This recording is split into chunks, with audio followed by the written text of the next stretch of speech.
Railway भरतीची नवीन जाहिरात आलेली आहे. पदाचं नाव असणार आहे सेक्शनल कंट्रोलर.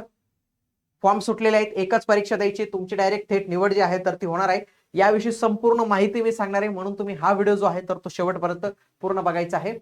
बघा, याचे अर्ज जे आहेत तर ते सुरू झालेले आहेत. 15 जुलै 2026 पासून याचे अर्ज सुरू झालेले आहेत आणि 14 ऑगस्ट पर्यंत तुम्ही या परीक्षेचा फॉर्म जो आहे तर तो भरू शकतात मित्रांनो. आणि फॉर्म भरण्याची म्हणजे फी भरण्याची अंतिम मुदत जी आहे तर ती 16 ऑगस्ट आहे.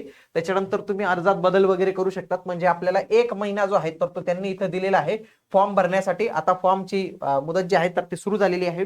मित्रांनो, रेल्वे मार्फत येणाऱ्या एनटीपीसी आणि ग्रुप डी याची एकत्रित तयारी करून घेण्यासाठीची रेकॉर्डेड बॅच, तेही मराठी माध्यमामध्ये आपण इग्नाइट अकॅडमी या प्लॅटफॉर्मवर लॉन्च केलेली.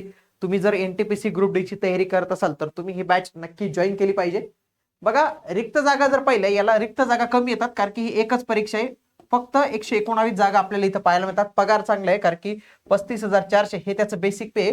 आपल्याला ओरिजिनल सॅलरी ही थोडी जास्त जी आहे तर ती पाहायला मिळते. ओके, आता इथं वयोमर्यादा जर पाहिले तर किमान 20 आहे आणि जास्तीत जास्त आपल्याला 33 वर्षापर्यंत फॉर्म जो आहे तर तो भरता येतो.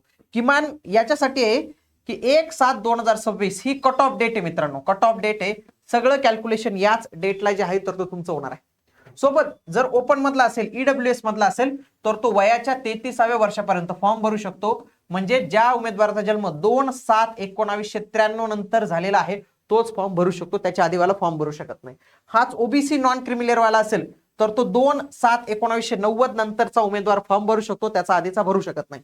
एससी एसटी वाला 2/7/1988 याच्या नंतरचा उमेदवार फॉर्म भरू शकतो, त्याचा आधीचा उमेदवार भरू शकत नाही. हे आहे. बघा, याच्यामध्ये एक single stage computer based test आहे, ती एक सीबीटी होते आणि अंतिम निवड तुमची याच परीक्षेच्या आधारे होते. म्हणजे याच्यात तुम्हाला किती गुण मिळालेले त्याच्या आधारे तुमची निवड होते. दुसऱ्या टप्प्यात तुमची कम्प्युटर बेस्ड ऍप्टिट्यूड टेस्ट होते, ती फक्त तुम्हाला क्वालिफाय करायची असते. डॉक्युमेंट व्हेरिफिकेशन होतं आणि मेडिकल चाचणी होऊन डायरेक्टली तुम्हाला जॉईन जे आहे तर ते इथं केलं जातं. याच्यामध्ये शैक्षणिक पात्रता फक्त ग्रॅज्युएशन पाहिजे. कोणत्याही शाखेतून तुम्ही ग्रॅज्युएशन जर कंप्लीट केलं असेल तर तुम्ही या पदासाठी फॉर्म भरू शकतात. याच्यामध्ये जर तुम्ही पाहिलं, जीएस नावाचा विषयच नाही मित्रांनो, डायरेक्ट एकदम सिंपल आहे. बघा, अनालिटिकल अँड मॅथमॅटिकल कॅपेबिलिटी याच्यावर येतात 60 प्रश्न. किती? 60 प्रश्न. लॉजिकल कॅपेबिलिटीवर येतात 20 प्रश्न. 20 प्रश्न तुमचे येतात मेंटल रिझनिंगवर. तुम्ही जर पाहिले एकूण 100 प्रश्न, प्रत्येक प्रश्नाला 1 गुण आणि निगेटिव्ह मार्किंग सिस्टीम पण इथं आहेच. आणि 120 मिनिटांचा कालावधी तुम्हाला इथं मिळतो मित्रांनो.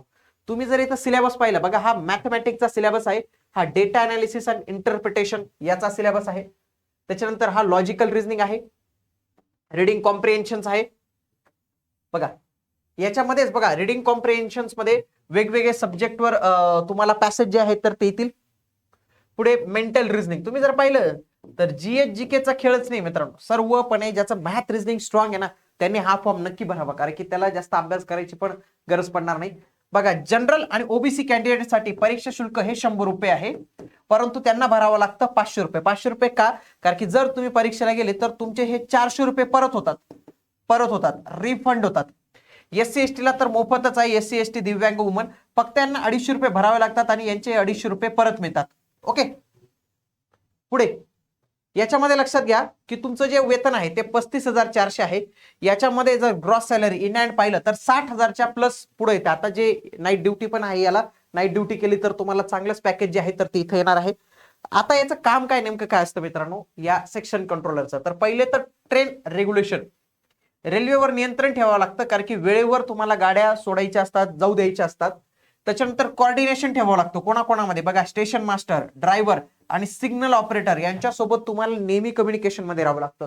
जो रेल्वेचा जो टाइम टेबल आहे तर तो व्यवस्थित पद्धतीने फॉलो होतो का नाही, की त्याच्यामध्ये रिअल टाइम बदल असेल, विलंब असेल तर त्यावेळी तुम्हाला काम करावं लागतं. सेफ्टी सुपरविजन, खराब हवामान आणि आपत्कालीन परिस्थितीत तुम्हाला काळजी घ्यावी लागते. क्रायसिस हँडलिंग, अपघात बिघड झाल्यास तुम्हाला क्विक डिसिजन घ्यावे लागतात. आणि शिफ्ट मध्ये तुम्हाला इथं ड्युटी जी आहे तर ती इथं लागू शकते. तर अशा पद्धतीने ही जाहिरात होती मित्रांनो. याच्याविषयी संपूर्ण माहिती देणारी पीडीएफ अवेलेबल आहे, ती टेलिग्रामला मी तुमच्यासाठी जे आहे तर ते शेअर करून देतो. भेटूया पुढील व्हिडिओमध्ये. तोपर्यंत जय हिंद, जय महाराष्ट्र, धन्यवाद.